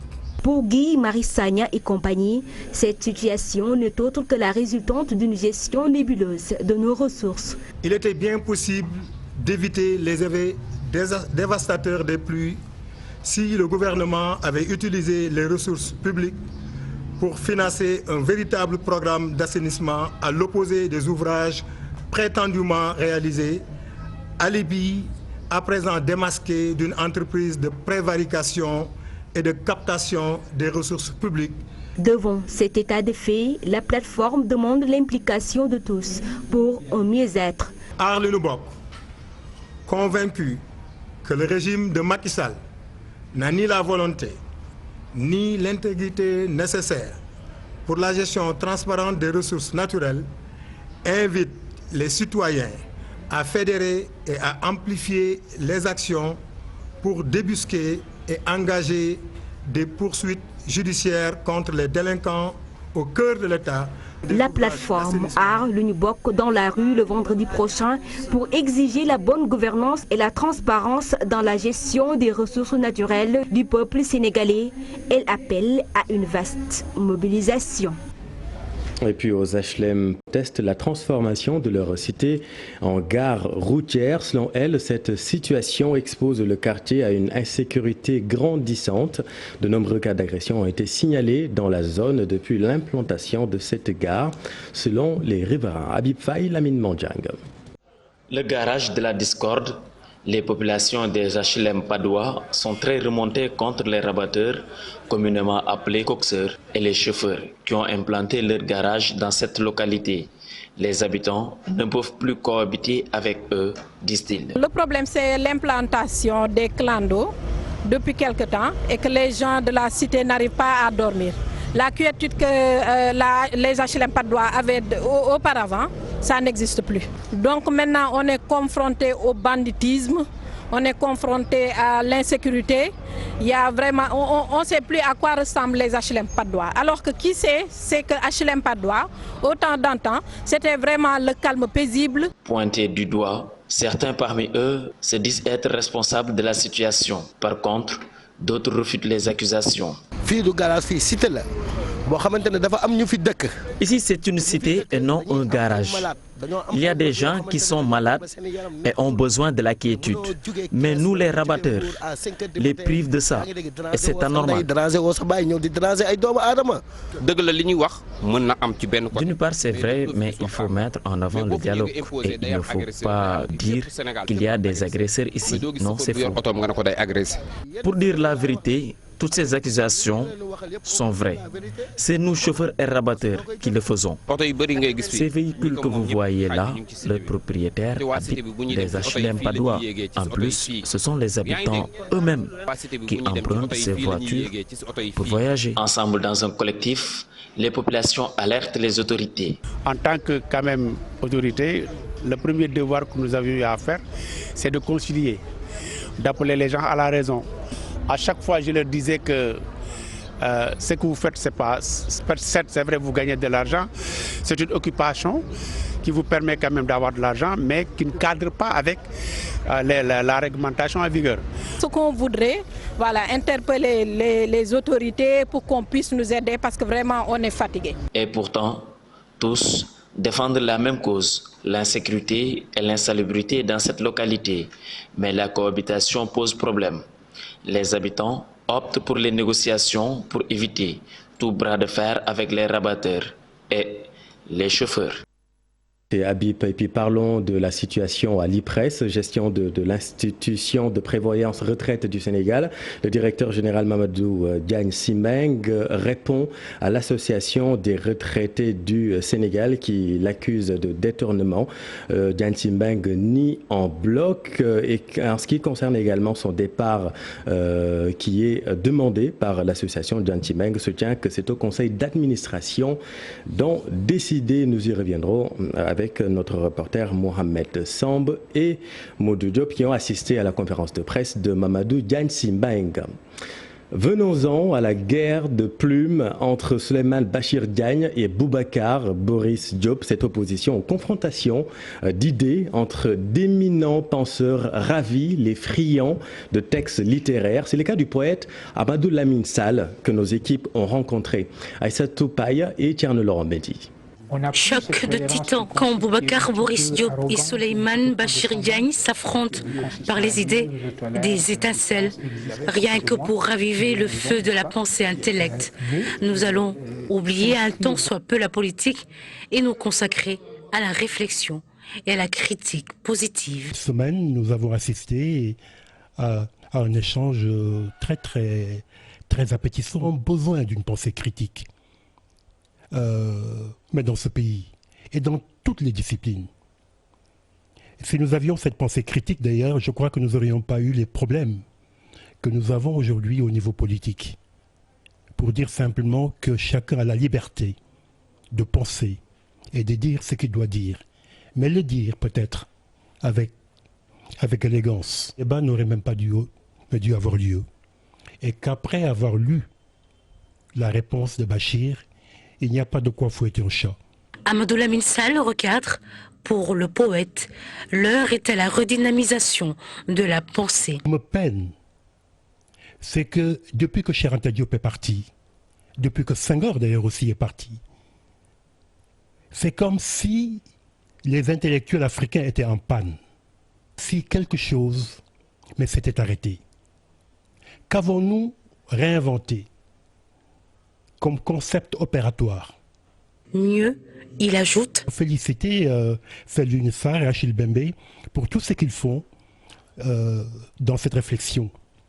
Même si j'ai l'impression que c'est une fois de plus encore du surplace, de la répétition, que nous n'avançons pas beaucoup. Renouveler la réflexion et pourquoi pas la pousser un peu plus loin.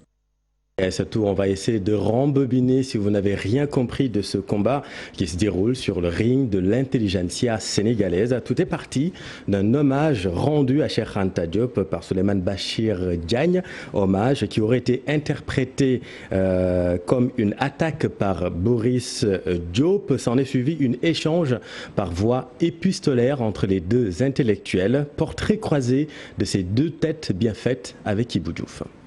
Tant de voyants universitaires nous reparlent de Cheikh Anta Diop. Boris Bachir, c'est un rapport d'initié, un pur régal. C'est dire une heureuse lumière du vrai luxe mayalex.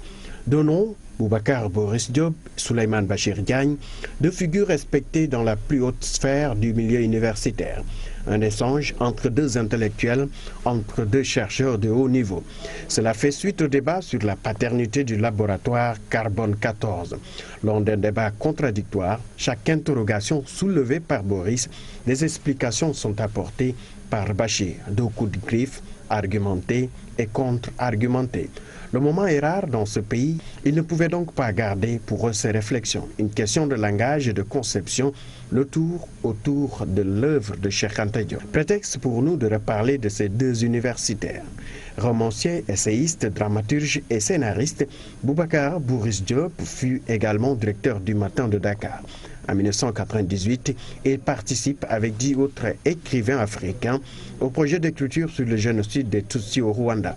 Rwanda pour écrire par devoir de mémoire. De cette expérience résulte son roman Mouramu, le livre des ossements, paru en 2000. L'auteur de Demi-Golo en 2003, qui sera traduit par la suite en 2009, Les tambours de la mémoire, paru en 1990, lui a valu le Grand Prix de la République du Sénégal pour les lettres. Souleymane Bachir Diagne est un philosophe sénégalais, professeur de français à l'Université Columbia. C'est un spécialiste de l'histoire des sciences et de la philosophie islamique. La démarche de Souleymane Bachir Diagne se développe autour de l'histoire, de la logique et des mathématiques, de l'épistémologie, ainsi que des traditions philosophiques de l'Afrique et du monde islamique. Deux géants, deux universités, le géant Cheikh Anta Diop et son Carbone 14 a mobilisé encore une fois tous des leaders dans leur domaine. On espère vous relire bientôt pour d'autres sujets encore succulents. Merci Ibou.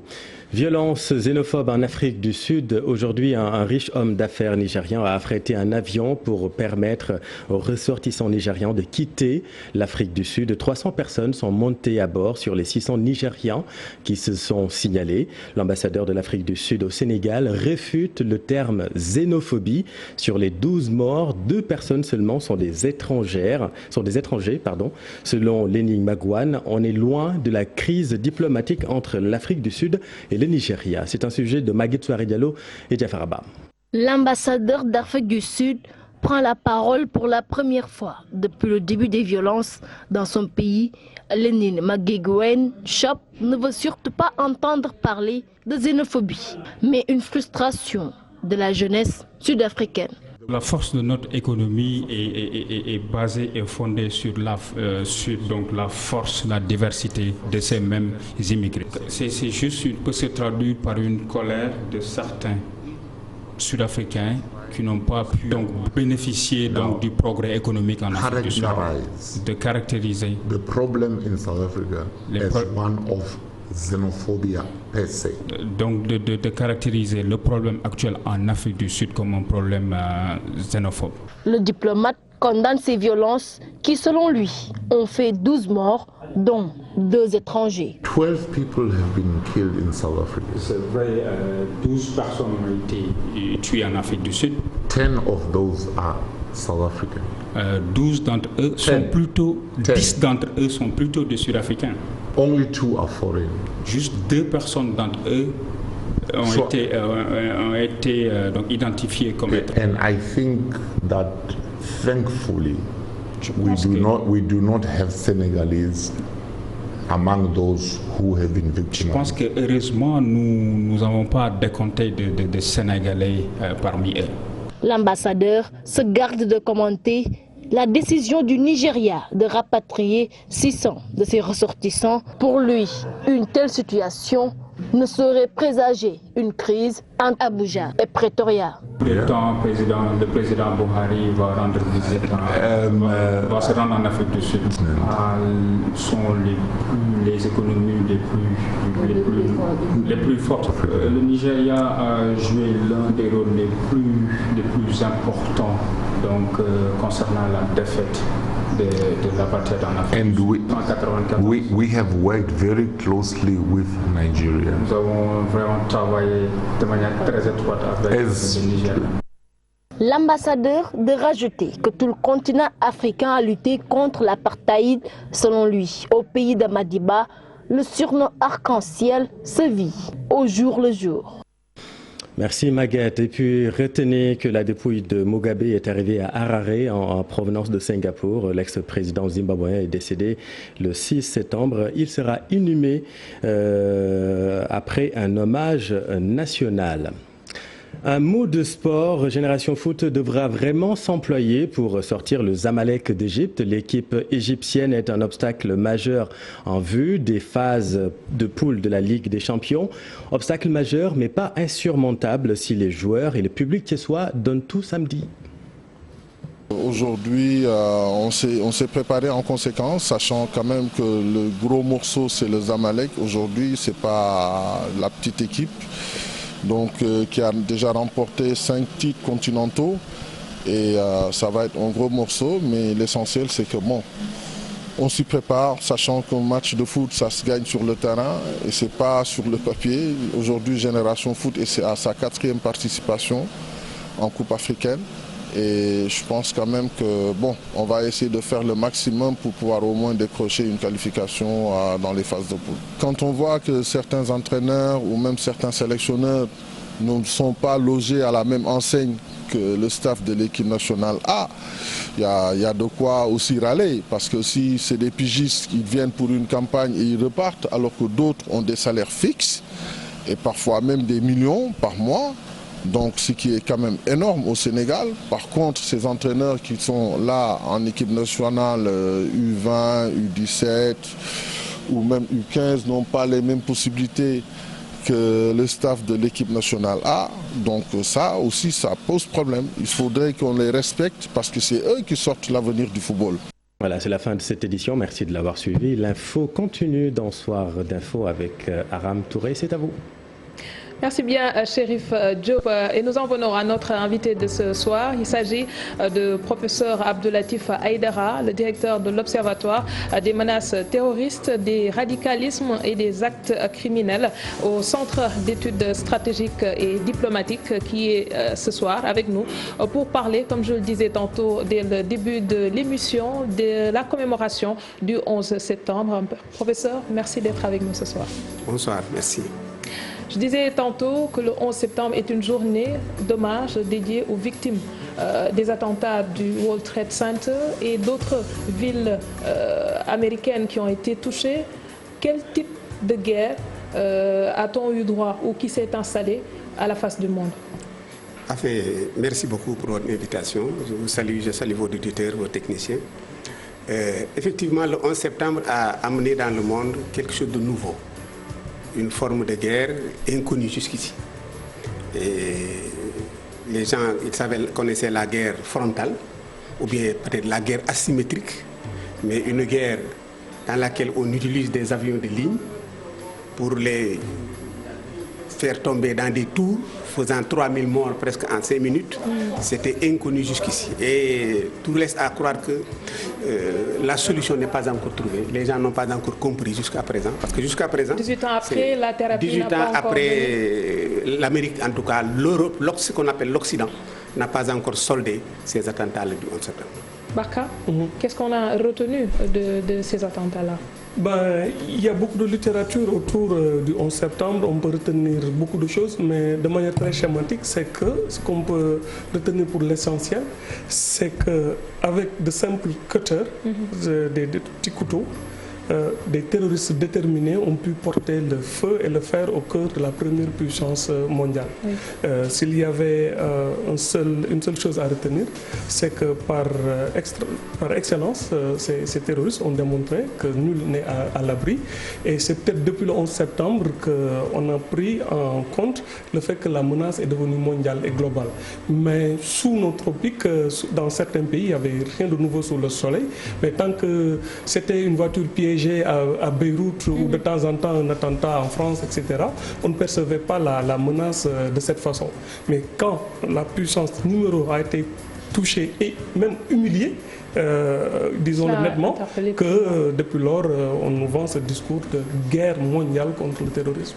Professeur, il y a également qu'au niveau du continent et spécifiquement dans la sous-région, nous avons le cas du Mali qui persiste depuis un certain bout de temps. On a eu des forces qui ont été déplacées sur place et jusqu'à présent, on n'a pas l'impression également que ces mesures sécuritaires qui ont été déployées dans le pays, en tout cas pour ce qui est du Nord, n'ont pas donné les résultats attendus.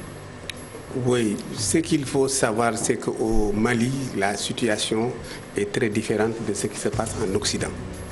En Occident, c'est le radicalisme islamique, c'est-à-dire des gens qui ont été fanatisés à dessein, qui se font exploser parce qu'ils pensent que c'est la seule chose qui leur manque pour accéder au paradis, tel que le paradis leur a été décrit avec les vierges, avec les rivières, avec les fleurs. Donc ça, c'est le radicalisme islamique. Ici, au Nord Mali, le phénomène est tout autre. C'est-à-dire qu'on a une tropicalisation du terrorisme qui est fondée sur l'espace territorial, sur l'ethnie, sur le modèle théocratique. Quand on dit Boko Haram, on pense à Ousmane Danfodio, par exemple. Voilà, donc c'est l'empire du Massina. Tout ça, c'est une tropicalisation de la force. C'est-à-dire, c'est les radicalités sociales qui ont été islamisées. Et qu'est-ce qui a amené à cette situation-là? Il ne faut pas confondre radicalisation islamique et islamisation des radicalités. Les radicalités sociales, c'est les irrédentismes, les indépendantismes, c'est les conflits entre éleveurs et pêcheurs, les conflits ancestraux. Tout ça maintenant, aujourd'hui, ça s'est islamisé au Nord Mali. Et les thérapies qui ont été appliquées avec les forces multinationales qui sont là-bas ont envenimé la situation. Parce que, quelles sont les forces en présence? Du côté des terroristes, il y a ce qu'on appelle le GSIM, le groupe de soutien à l'islam et aux musulmans.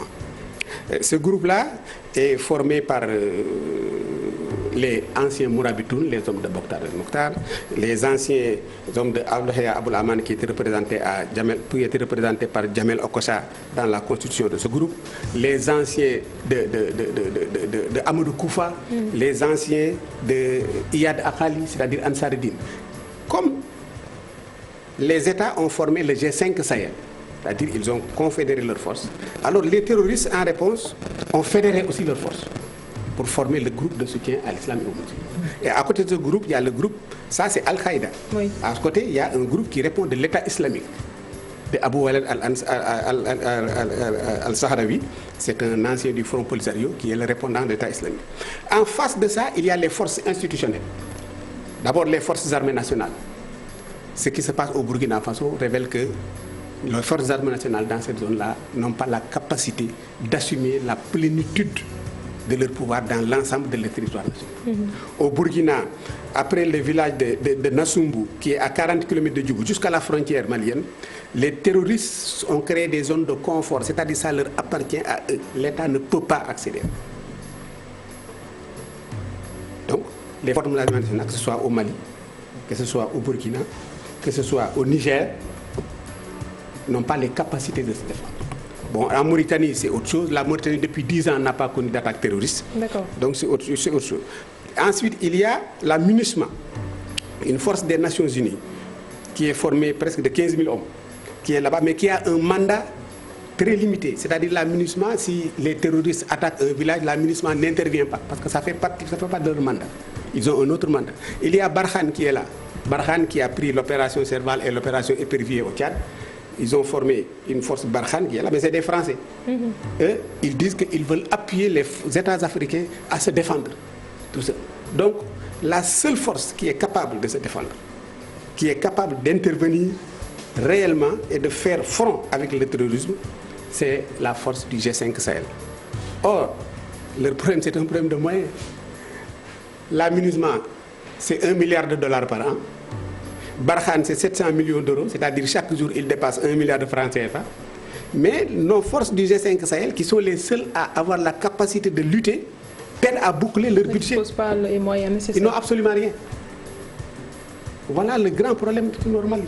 Barka, Moi, j'ai envie de me pencher sur les groupes armés et les communautés au niveau du Mali. On voit que jusqu'à présent, ils revendiquent leur reconnaissance identitaire. Est-ce que quelque part, ça va être facile pour le pouvoir en place et les forces qui ont été déployées sur le site de pouvoir faire face à cela? Ces négociations-là pourront peut-être bien, peut-être apporter quelque chose pour qu'enfin qu'on puisse les voir s'entendre. Vu l'évolution du conflit malien, cela me semble très difficile parce qu'on va de mal en pis.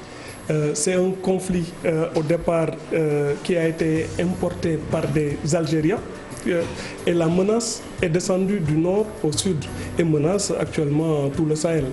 Pour aller très vite, ça veut dire que les djihadistes qui sont des gens très malades, qui ne sont pas que des fous de Dieu comme on les caricature, mais qui sont des stratèges, ont d'abord compris avec les Algériens qu'il fallait s'implanter localement. C'est ça qui a amené que la plupart des émirs algériens au Nord Mali ont épousé là-bas des femmes du cru pour chercher des alliances et des protections. Leur deuxième offensive a été de comprendre qu'il y a des tensions communautaires et de profiter de leur présence pour endoctriner d'autres gens. C'est ça qui a donné un peu naissance au mouvement de Amadou Koufa et qui a fait que le conflit a muté de conflit terroriste à presque maintenant un conflit identitaire communautaire qui crée un cycle de vengeance représailles, mais qui ne peut prendre forme que là où l'État est en faillite. Que ce soit au Burkina, que ce soit au Mali, ce qui a fait que le terrorisme ait pu prendre autant d'ampleur, c'est que c'est implanté dans des zones où soit l'État était presque totalement absent, ou soit les représentants de l'État ont toujours été perçus comme des agresseurs. C'est-à-dire les eaux et forêts, la gendarmerie, la perception que les populations locales ont de ces représentants des forces de l'ordre ont fait qu'elles ont pu facilement, ces populations, basculer dans l'irrédentisme, dans le radicalisme et dans le terrorisme. Le Mali, qui est un pays frontalier au Sénégal, doit-on aujourd'hui craindre que ce qui se passe sur place soit transposé au niveau du Sénégal? Effectivement, si on ne règle pas les questions au niveau de la sous-région, vous savez, le terrorisme, c'est un problème global. C'est un problème global que l'on retrouve partout. Partout, vous avez vu ici, on a fait des procès. Des procès. Résultats après, finalement, beaucoup se demandent pourquoi il y a eu tant de bruit autour de ces dossiers-là, l'affaire Sayer Kébé et l'imam Alioune Badara Ndao. Oui, je ne peux pas m'étendre un peu, je peux pas m'étendre trop sur ces aspects-là, mais je vous dis, les réseaux dormants sont là. Et si nous vivons jusqu'à présent en paix et en sécurité, c'est en raison presque de la pertinence des choix qui ont été faits par les services de défense et de sécurité sur le plan de la protection de notre...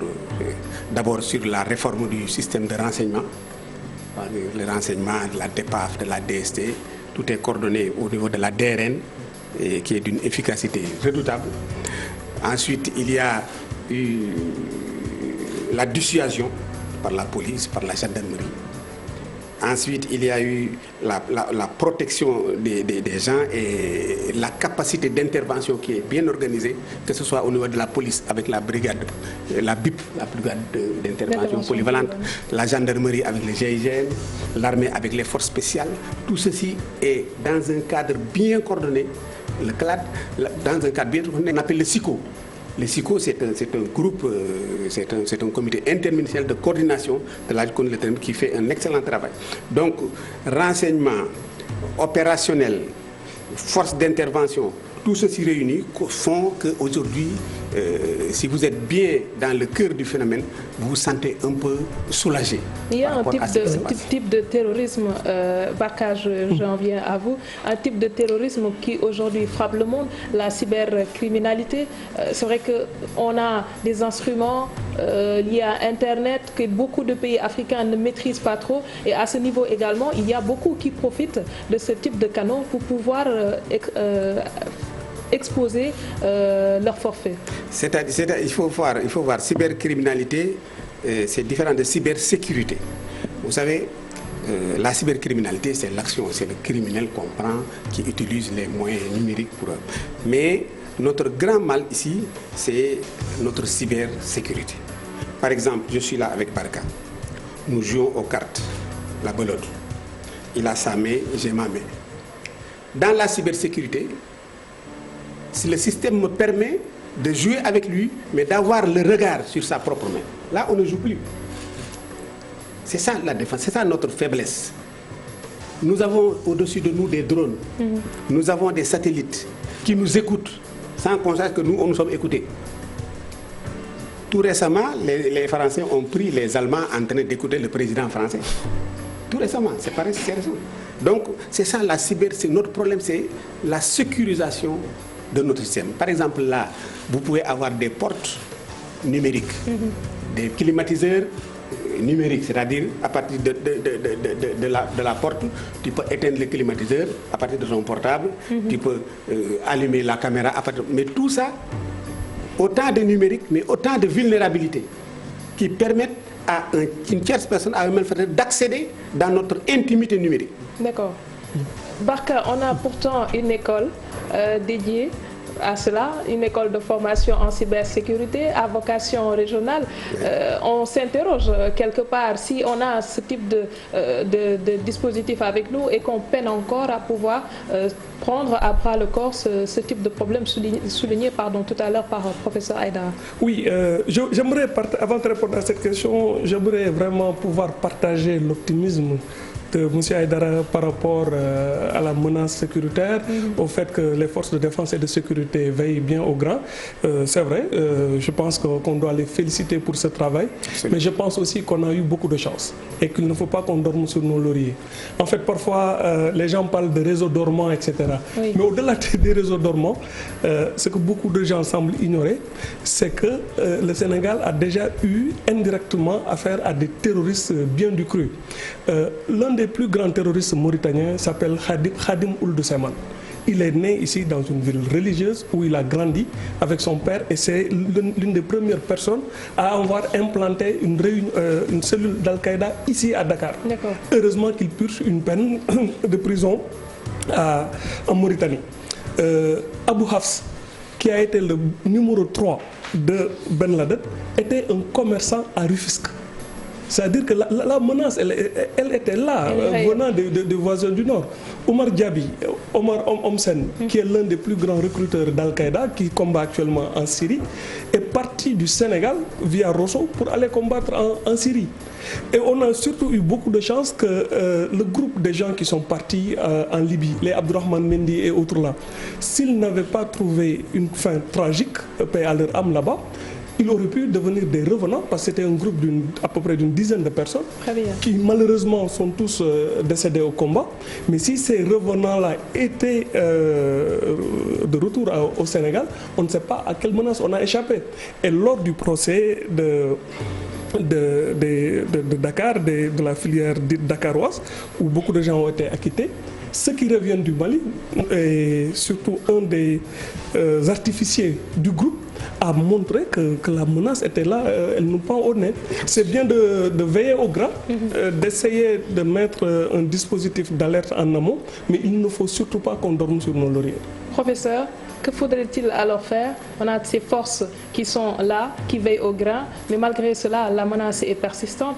Que faudrait-il ajouter de plus? Ou c'est cette mutualisation des forces qui est, disons, prônée par beaucoup d'États qu'il faudrait mettre en avant pour pouvoir aujourd'hui juguler ce mal?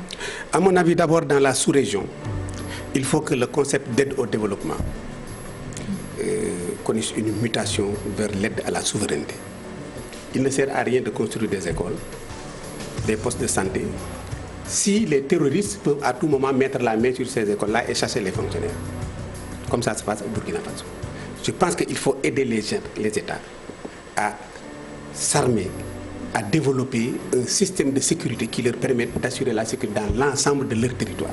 Ça, c'est sur le plan international.